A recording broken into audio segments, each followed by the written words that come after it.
உன் கல்யாண விஷயமா ஏற்பாடு செய்திருக்கிறேன். எனக்கு கல்யாணம் எதை பத்தி நீ பேசக்கூடாது சொல்லி வச்சுட்டு. எனக்கு கல்யாணம் பண்றதுக்கு ஃபேர் கேர்ள் இந்தியாவிலே கிடையாது, எனக்கு நல்லா தெரியும். வேற எங்க பாத்துருக்கிற? நான் பிரான்ஸ்ல ஒரு கிளப்ல இருக்கவளை பிக்ஸ் பண்ணிருக்கேன். அவளதான் மேரேஜ் பண்ண போறேன். எனக்கு தமிழ்நாட்டு பொண்ணு தேவையில்லை. ஏண்டா தம்பி இப்படி எல்லாம் பேசலாமா? உங்க மாமா வேதரத்னம் இருக்கிறாரு, அவர் பொண்ணு சந்திரான்னு ஒரு பொண்ணு இருக்கிறா, அழகா இருக்கிறா, மூக்கு மூலியமா இருக்கிறா. அவளை நான் கல்யாணம் பண்ணிக்கணும். அதுக்காக இங்க வந்து எனக்கு தொல்லை கொடுக்குறேன்.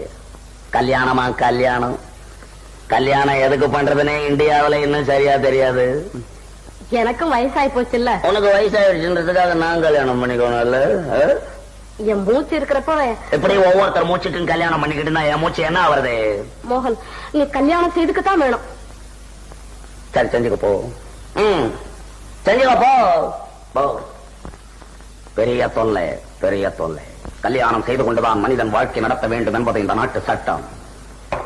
முட்டாள்தனமான சட்டம்.